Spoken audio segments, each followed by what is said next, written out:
the majority of community challenges I've seen, they stem from this inability to love ourselves.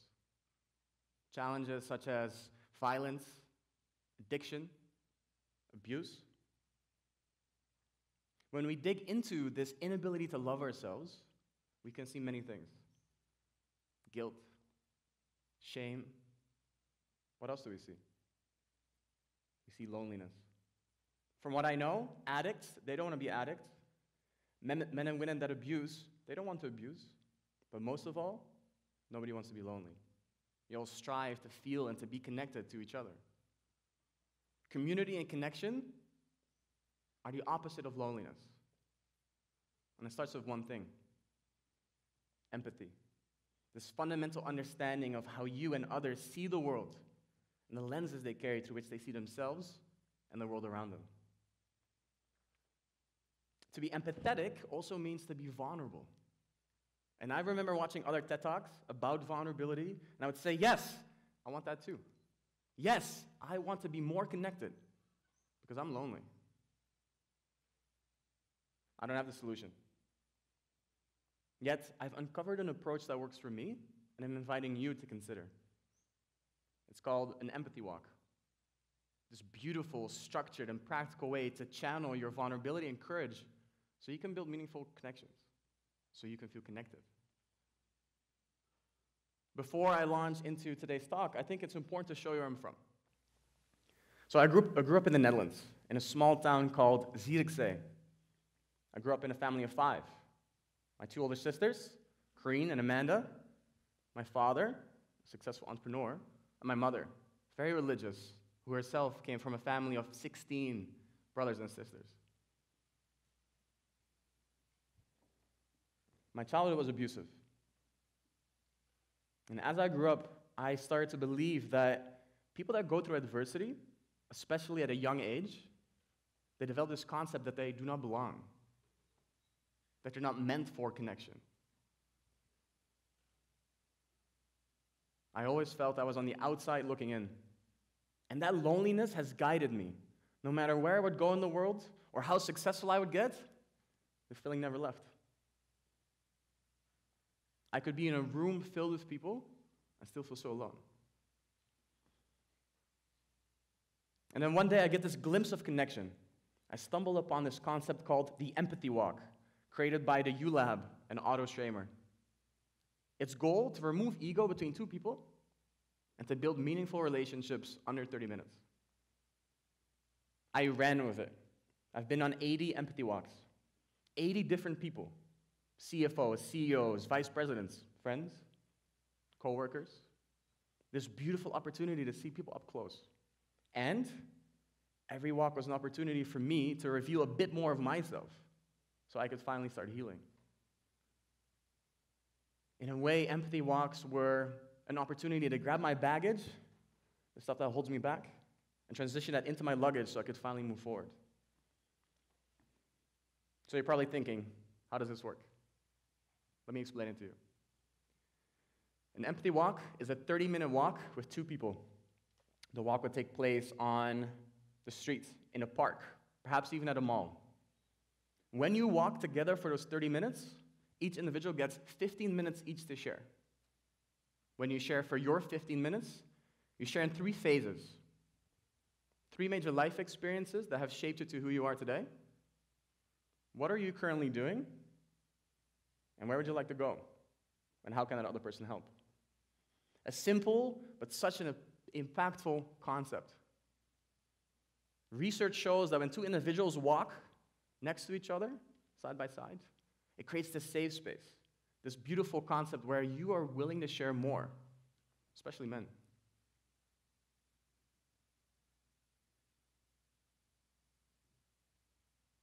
That to me is so powerful, so impactful.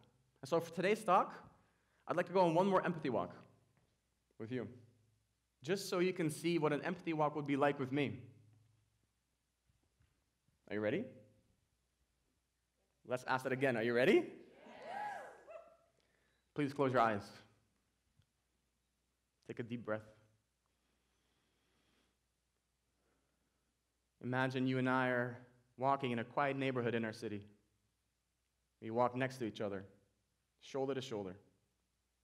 We're connected. We're in this. Let's go deep. Please open up your eyes.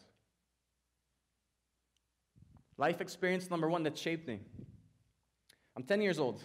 I'm in the kitchen eating tomato soup after soccer practice. My parents are both at home, and they join me at the kitchen table.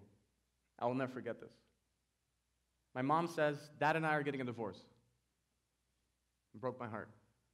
But I couldn't help to feel that something else was wrong too. A few weeks go by, my mom approaches me and says, Nick, I have breast cancer. A few weeks after that, my dad comes up to me and says, I have cancer too. It's in my prostate. Luckily, after heavy treatment, both my parents survived until I turned 18, and my dad, he gets it again. This time, it's bad. He got it again. And on April 28th, 2007, I held my father's hand when he passed away. My dad dying shaped me because now I felt alone.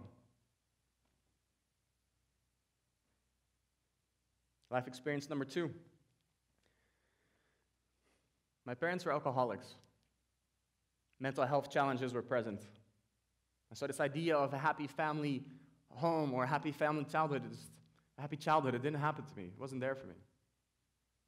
And so we fast forward. I'm 21 years old now, and I meet this woman. She's beautiful, grounded, older than me, has a young daughter from a different relationship, and I think it's perfect. This opportunity to build a life for my own family. Something better than where I came from. I mean, how hard can parenting be? Her and I, we date for a few months. We get married, obviously. And within 3 years, I ruined my marriage. I ruined the relationship I have with my stepdaughter. I carried so much baggage with me into that relationship. Long story short, 2 years ago, my marriage broke down. We separated and went through a divorce. My divorce shaped me because now I felt like a failure. Life experience number 3. My divorce checked me. It checked me hard. It made me examine every piece of myself. The relationship I have with my parents, my childhood, the way I'd always numb everything that I felt. I went into therapy. I cried more in the last 2 years than I did in the first 27 years of my life. And as I was in therapy, I started uncovering this red thread that tied it all together. Conclusion? I escaped by drinking. I don't think I was the classic definition of an alcoholic. If I went to the bar 10 times, 5 of those were fun. The other 5, I was disrespectful. I was hurtful. I hurt myself. Progressively, this kept getting worse and worse. One time I got stabbed. So rest assured, I needed change. I wanted to believe that I was worthy of living a good life. I find myself with 30 days of sobriety, and I go into my first recovery meeting. And it's the stuff that you see on TV. Big circle, people from different walks of life, all sharing about their relationship with substance and how they numb. And as I was 30 days sober at the time, I got my first recovery chip, sobriety chip, 1 month. I was so proud. And as I'm there, there's another gentleman sharing about his relationship with substance, and he's 5 days sober and clean. And as I'm looking at my chip, and he's sharing, I can only think one thing. Why is he so weak? I got 30 days of sobriety, you have 5. What are you doing? I leave the meeting, a week goes by, and I find myself at a local Starbucks in our city, Richmond and Dundas. It's a Monday evening, 9 p.m. I'm there all by myself, working on a consulting project. And I'm done. I have anxiety attacks so bad I would vomit. I feel so lonely. I feel depressed. And I get up to get my tea refilled, and as I'm walking over to the counter, I wait. And someone grabs me by the shoulder from behind, and so I turn around. And it's this guy from the recovery meeting who was 5 days sober and clean. And he says to me, I was walking by on the outside, and I saw you sitting there by yourself. And I wanted to come inside and say that I've been praying for you. You look so much better than last week. Have a good day. An addict, alcoholic, reaching out to me, channeling his vulnerability and courage, so I didn't have to be alone, shaped me. Because now, I felt on the inside. By the way, I'm 575 days sober today.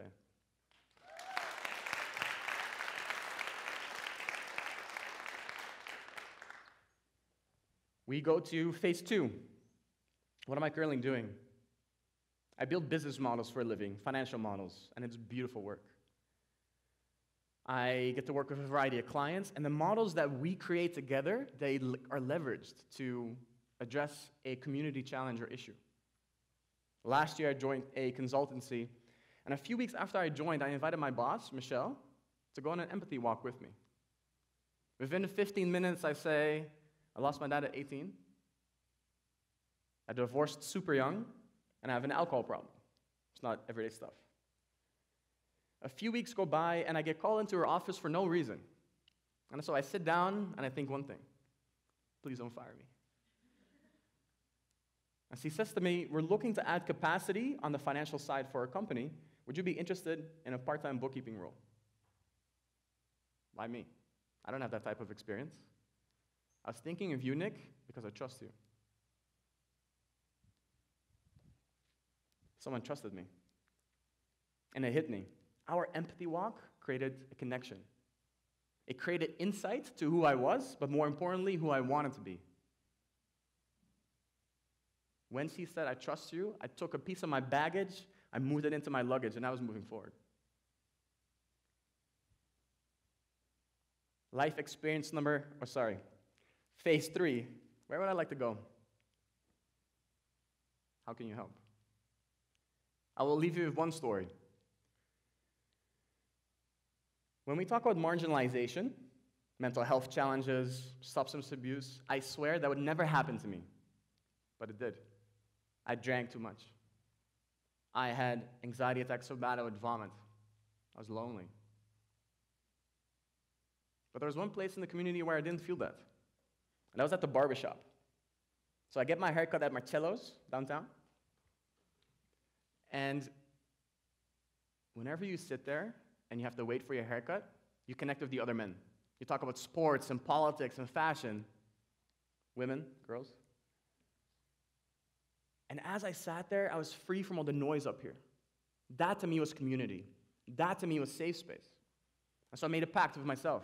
Nick, if you get back to a balanced state of living again, you're going to do something back for your community. So one day, I'm walking on Hamilton Road, this beautiful community in our city. Lots of European influences. They also have challenges. Meth addicts, homeless people.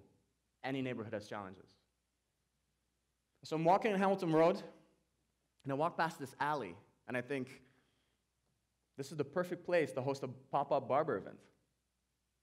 So I bring together the partners. Marcello's Barbershop, Crouch Neighborhood Resort Center, and the Neighborhood Laundromat Cafe. And together, we set up a pop-up barber event. Pay as you can, men only. If you had $20, we would ask you for a donation, which would go to the men's lunch program at Crouch. If you didn't have the money, no biggie. We'd cut your hair, and we'd feed you too. That day, we cut the hair of 40 for men. We fed an additional 46 and raised $275. Mind you, I've been involved with projects of much larger financial value, but the money we raised that day cannot compare to the level of impact we had on the people involved. So that day, the London Free Press, they sent over a reporter, this young guy, and this guy's good. And so as we talk about my motivation for the event, he extracts divorce, he extracts mental health challenges, substance abuse. I didn't really think anything of it. Until the next day, he sends me the online article and he says, Nick, this article will be printed, second page, about 60% of the page. Why don't you have a read? What do you think? I start reading. Nick van der Velde, pop-up barber event, divorced, substance abuse challenges, mental health challenges. I had a complete breakdown. I felt ashamed for who I was. I called my sister, Kareem. And what I wanted was pity, a shoulder to cry on. But that's not what my family is about. So he says to me, when are you going to stand up? You're a good guy. You have to start believing that now.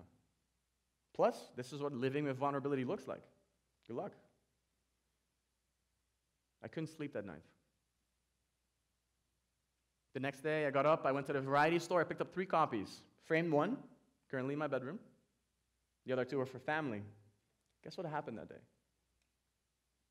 Not a single negative response. Instead, I had over 50 messages. A city councilor, past clients, co-workers, people that I'm consulting for currently, all emulating one thing. Proud of you. Proud to know you. I would be on the streets of London, I would be at a restaurant or at a grocery store, people would come up to me. Are you that homeless haircutting guy, the event? We need more of that, man. Good for you. My highlight was a woman at a recovery meeting that came up to me and said, I cut out your article and I put it in my purse. And every time I felt bad, I would open it up and read it. It made me feel better. I realized today that by inviting people to walk next to me, by leading with vulnerability and courage, is such a beautiful thing, especially when people are struggling. And that's what I aim to do. I aim to keep doing. So how can you help? I aim to build closer communities, and we can do that together. My ask of you is go on an empathy walk. Pick someone. A coworker, a friend, someone that intrigues you, someone that intimidates you. 30-minute walk, 2 people. Each share for 15 minutes. When you share for your 15 minutes, you talk about 3 things. 3 major life experiences that have shaped you. What are you currently doing? And where would you like to go?